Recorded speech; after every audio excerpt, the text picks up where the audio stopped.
Good morning and welcome to Retirement Tax Matters. I'm Adam Reed. This is Garrett Crawford. Hey. Thank you guys for joining us here on our podcast where we like to talk about tax return driven financial planning for high net worth retirees. And each week we bring you a new topic, new fun thing to talk about. We tackled some Trump accounts last week, some different ways to gift and do giving. And I thought that was a really good one. episode. I enjoyed prepping for that one. It was a good one. If you missed it, you should go check it out. Well, and it's fun too. I think most clients that we work with in that $2 to $8 million range, giving's a big part of what they're doing because a lot of them were such good savers that it's hard to switch to spending, and so they get in this position. I can't even spend it this fast. Compounding I need somebody. interest goes crazy on them, and it's hard to use it all.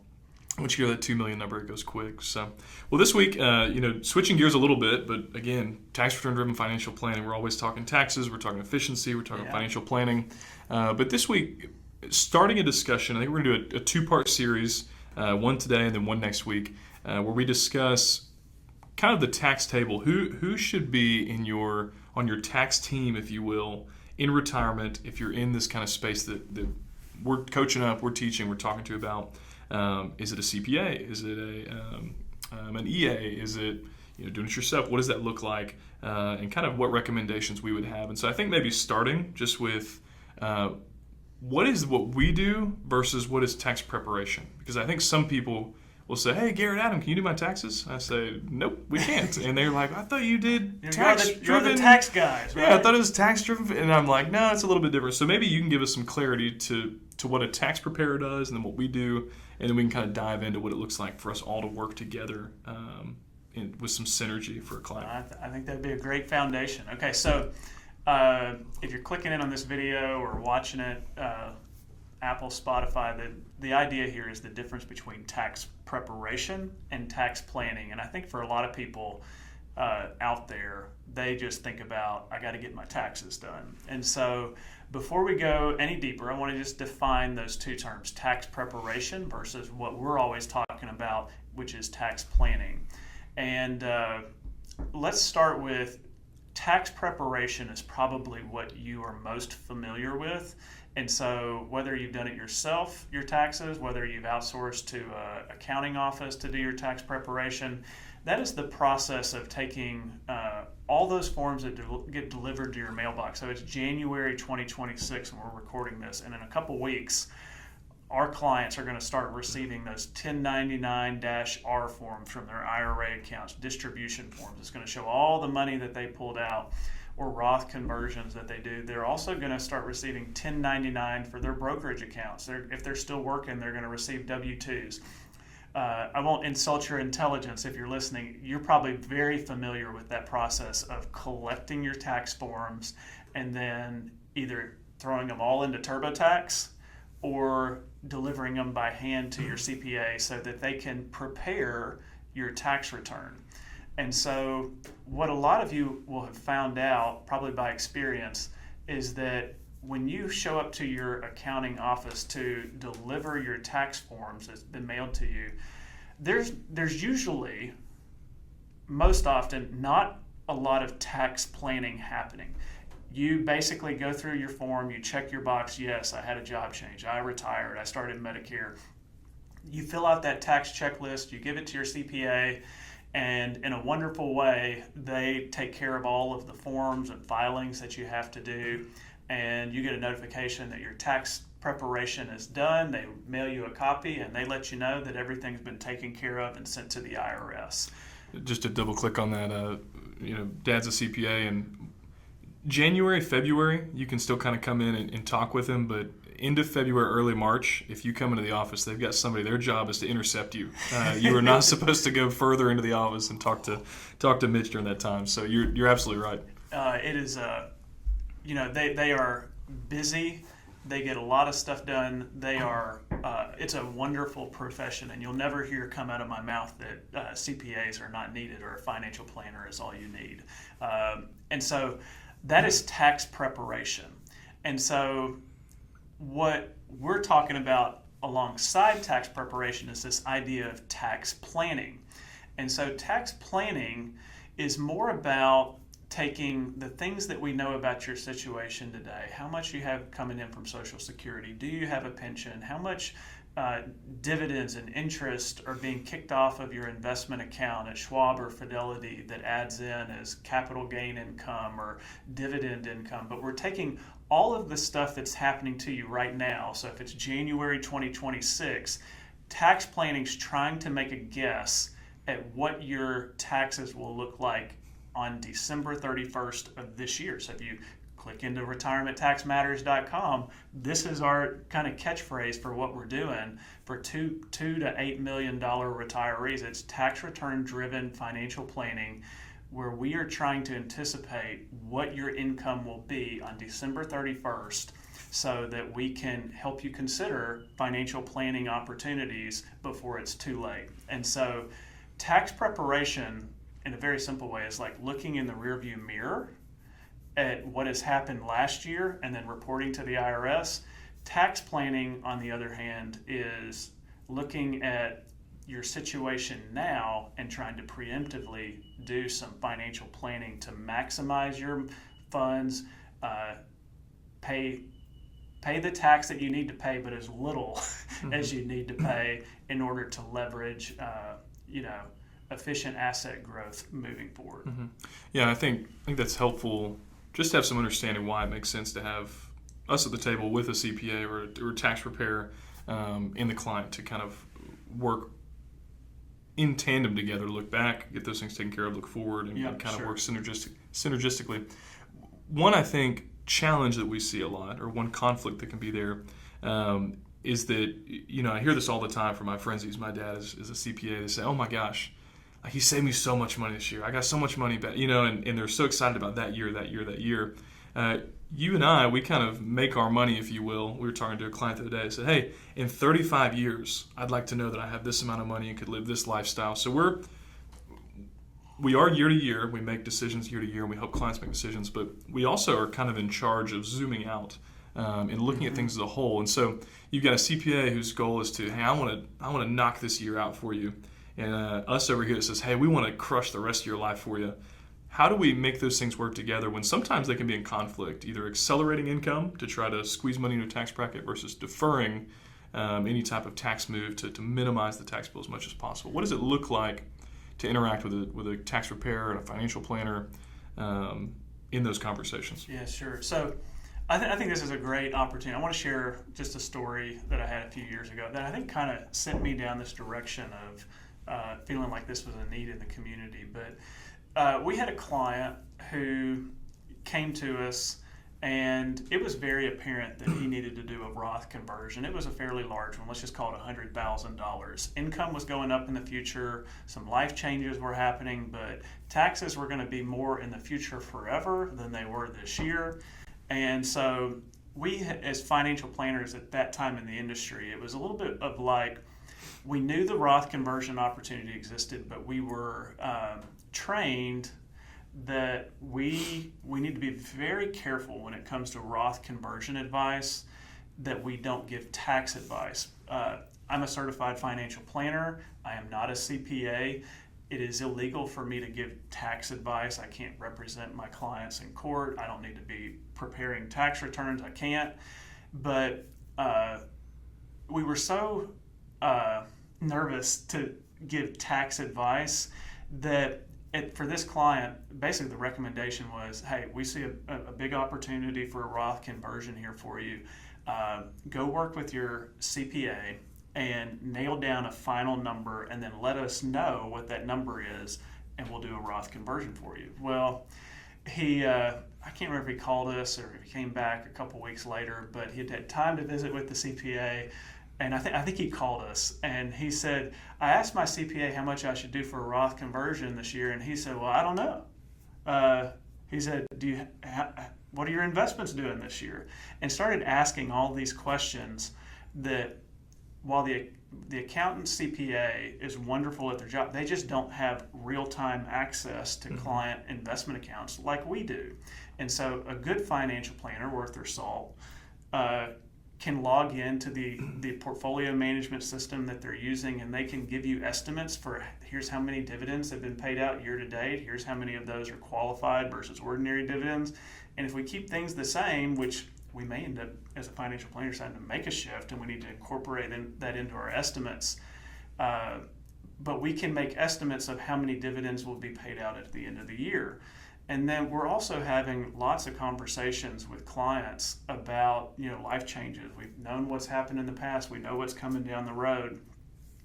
And I think what I learned from that is, and I see it a lot more through the years, is that while CPAs do have like the final say, and they can help solidify a direction with the Roth conversion, it really it hits home that the financial planner is usually the one most aware of what is happening that year. And so basically the direction that we've taken is we want to partner with the CPA. We want to help clients nail down that Roth conversion amount. And usually for a lot of people, that means that having both of those people at the table working together can be a really important thing. So back to your question, sometimes CPAs, not all, there can be a kind of short-term goal to help their clients feel good by minimizing taxes. I have not met a single client in 13 years of practicing, if I say they're paying less taxes, that they don't get excited. When I do a Roth conversion or a recommendation and I tell them, hey, we're going to have to pay 24% on a $150,000 Roth conversion, they go, I see the benefit of that, but boy, I hate paying taxes. So you can see where when you're doing tax preparation, if they can help you save taxes that year, and it's something that they're good at doing, that can go really well to do that.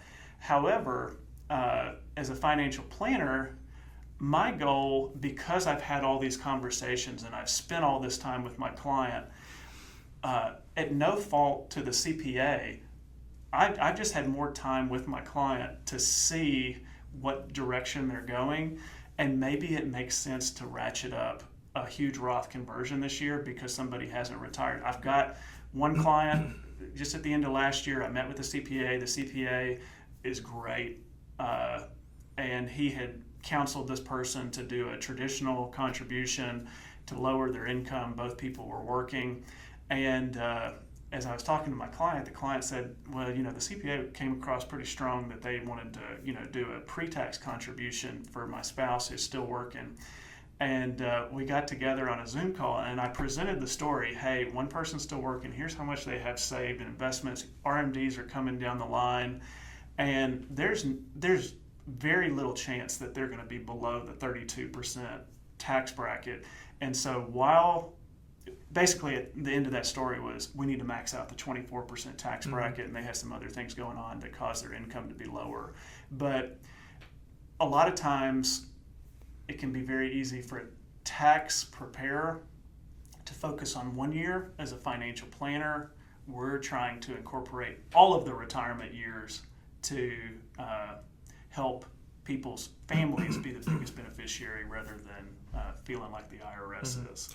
And two other things that kind of came to mind as you were talking as well is, one, maybe saving some money, letting us be a part of the planning conversation and letting the preparer prepare and do what they do best. And if you called your CPA and said, hey, I want to get together and sit down for a couple hours and do projections and look at IRMA limits and which tax bracket I'm in, they're going to bill you hourly. Whereas if you're working with a financial planner that's doing this tax return driven financial planning, that's a part of what we do. And so that's baked into what you're already paying us to do, and so that's something we add on top of that. And so that's why I think too, if you're not getting your tax return to your financial planner, not reviewing it, it's like you're missing out. You're missing out on value that's on the table. Sure. And then two, just the timing of kind of the cadence. I don't know how many of you have hung out with your CPA or your tax preparer before the end of the year. Probably not a whole lot of you, but a lot of ships have sailed by the time you get in front of your CPA again. Even if he does have, where she has time to meet with you, by the time we get to January, February, there's still a couple things you can do and some tweaks you can make, but the Roth conversion ship sailed, some other things that are great tools to have in the tool belt, you kind of get handcuffed. And so I brought on a client, I think it was a year or so ago, right in the beginning of December, huge Roth conversion opportunity. We reached out to their CPA, and the CPA said, Christmas break, I'm not doing anything else, done. And that's the nature of waiting until it's too late, I think, with that industry. There's just a lot happening. Yeah. But it makes sense that we work together. Yeah. We work in tandem. And so I think to kind of land the plane for today, we think it's very valuable, very important to have both perspectives of, hey, this year let's be as efficient as we can with taxes, but let's also zoom out and make sure that we know where we're at, where we're going, how we're going to get there, and getting there in an efficient manner. We don't necessarily want to take the scenic route on our tax journey to being efficient down the road. We want to get there in the most efficient way possible. Two, I think we really value tax preparers, and we really value the relationship with them, and I think they have not only a place at the table, it's not like a little brother down at the bottom of the table, but they have a very important place at the table to help guide and direct some of the decisions we make with clients and to inform some of those things and to help just kind of execute on some of those things. And I just add one little addendum here at the end. We're talking like people already have tax preparers, and it is our experience that for a lot of these very successful people that they've done their taxes for a long time. So there's a large niche of people that are probably watching that maybe you've done taxes for 30 years and you've done TurboTax. Maybe you used to do it by pencil and by hand, but you've adopted and now you do them electronically yourself. I think one of the challenges that we see, again, is this idea of like having a table with you're a tax preparer and a financial planner all together. You may be fulfilling all three of those roles, but what I see a lot is I'll work with a client, and not all of our clients have CPAs. They just like filling out their tax returns. But what will happen is they'll come to us, and I've got this tax planning software. We'll look at this year. We'll look at the next year. We'll make some general recommendations, but the general recommendations make it, maybe we're talking a $200,000 Roth conversion, $150,000. And I see it a lot where the client, they see that number and they go, couldn't we do a lot less? And it's not that they don't trust us, but the idea of having to feel like they're shouldering the decision of a $150,000 Roth conversion, that feels like a brick in their backpack. And so what I would encourage a lot of people, especially in this higher net worth range, you probably can afford not to go down this trail all by yourself. And I've seen where when somebody engages our services and there's a great tax preparer there, basically you get this weight off your shoulder that you have to be the one that makes that financial decision. If you have a fiduciary financial planner and a CPA that is great at what they do, they can make you feel a lot better about making big financial decisions like a big Roth conversion. Because you've got kind of agreement among professionals. And I think that's a great way to kind of set us up for next part of this series is kind of talking through who does it make the most sense to work with if you wanted to work with somebody. And maybe you just retired and you thought, I've been doing this all through my working years, but as I slow down, I want to go do fun stuff. I don't want to do my taxes anymore. And so, next week, if you want to tune in and check out what we're talking about, really going to dive into who should be your tax preparer and kind of depending on your situation, the complexity of it. Sometimes people think, I have a lot of money, so it's complex, but that's not always the case. And so we'll dive into some of the yellow flags of your tax preparation that would cause you to need something more complex or more expertise. We'll talk about some pricing. I think people always like to see that of kind of some estimates and some quotes of what we're seeing, at least in the Knoxville area over here in East Tennessee. DIY free, right? DIY free, yeah. And then you got TurboTax for $50 at Costco, and then there's jumps up once you need people. So I think I have that conversation all the time with people, and I think that'll be great too. Well, and I think too, helping people understand what to expect from those price ranges, because we've seen that a lot of our clients, when we refer them out, they say, well, I was really expecting more for that price, or man, I was really blown away that for that I got this service. And so I think your expectations moving into a tax preparation relationship can be huge in making sure that you're not underutilizing your financial planner, but you're also not over expecting from a tax preparer, and helping understand what do those seats at the table look like. And so I think next week will be a good kind of bow on this conversation about who needs to be at the table, who can kind of help you in this journey for tax return driven financial planning, and who can be an asset for you. So wonderfully said. I think next week will be a good part 2. So. Well, you guys kind of know our spiel. We've got some free resources on the website in the description down below. If you're on YouTube, I think it's Spotify and Apple Podcasts. It's also down in the description. But a link to our free resources. We've got some checklists for people entering into retirement, looking at, hey, I want to do some of these projections and things maybe on my own, some things to have on your mind. So some great resources there. There'll be more to come here in 2026.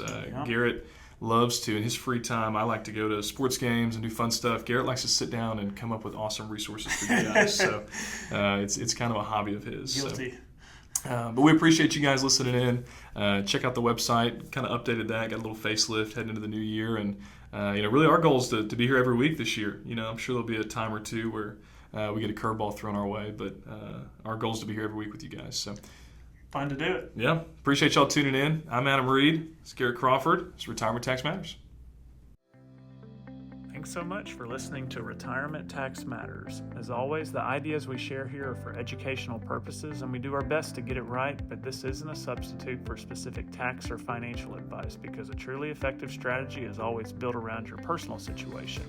For more resources and to see our full disclosure, visit us at retirementtaxmatters.com.